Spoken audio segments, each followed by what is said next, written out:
That's the last time you are applauding here.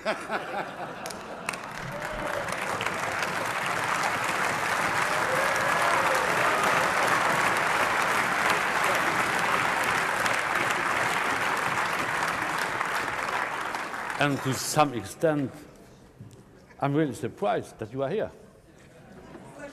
You were fighting for the exit. The British people voted in favor of the exit. Why are you here?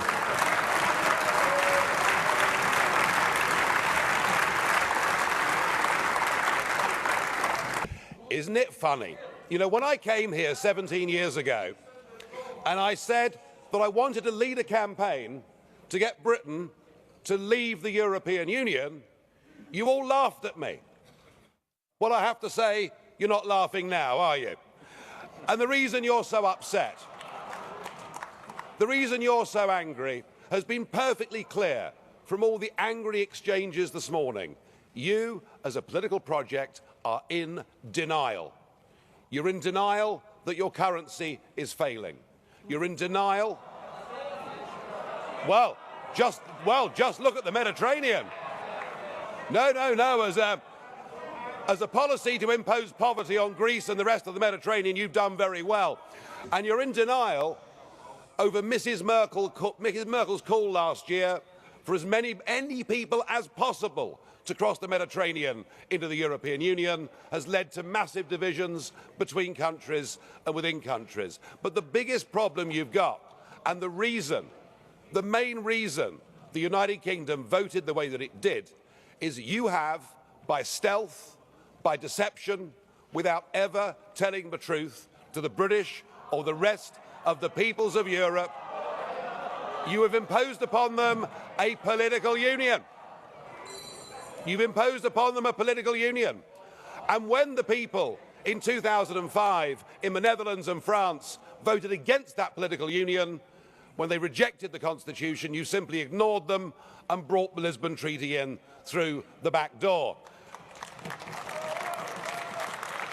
What happened last Thursday was a remarkable result. It was indeed a seismic result, not just for British politics, for European politics, but perhaps even for global politics too, because what the little people did, what the ordinary people did, what the people who have been oppressed over the last few years and seen their living standards go down, they rejected the multinationals, they rejected the merchant banks, they rejected big politics, and they said, actually, we want our country back, we want our fishing waters back, we want our borders back, we want to be an independent, self-governing, normal nation, and that is what we have done, and that is what must happen. And in doing so, we now offer a beacon of hope to Democrats across the rest of the European continent. I'll make one prediction this morning. The United Kingdom will not be the last member state to leave the European Union. So the question is, what do we do next? Now, it is up to the British government to invoke Article 50. And I have to say that I don't think we should spend too long in doing it. I totally agree, Mr. Juncker, that the British people have voted. We need to make sure that it happens.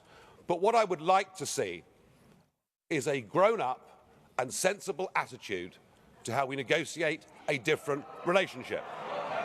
Now I know that virtually none of you have ever done a proper job in your lives or worked in business or worked in trade or indeed ever created a job. But listen, just listen. Herr Farage, Augenblick. Liebe Kolleginnen und Kollegen, bei allem Verständnis für Ihre Aufregung, Sie benehmen sich gerade, wie UKIP sich normalerweise hier in diesem Haus benimmt. Also kopieren Sie sie nicht. Herr Farage, ich will Ihnen allerdings eins sagen. Ihre Äußerung, dass die Kollegen hier in diesem Hause niemals einen ordentlichen Job gemacht hätten, Sie müssen nicht von sich auf andere schließen. Das geht so nicht. Thank you. No, you're quite right, Mr. Schulz. UKIP used to protest against the establishment, and now the establishment protests against UKIP. So something has happened here. Let us listen to some simple, pragmatic economics. We, between us, between your countries and my country, we do an enormous amount of business in goods and services. That trade is mutually beneficial to both of us. That trade matters. If you were to decide to cut off your noses, to spite your faces, and to reject any idea of a sensible trade deal, the consequences would be far worse for you than it would be for us. And even no deal is better for the United Kingdom than the current rotten deal that we've got.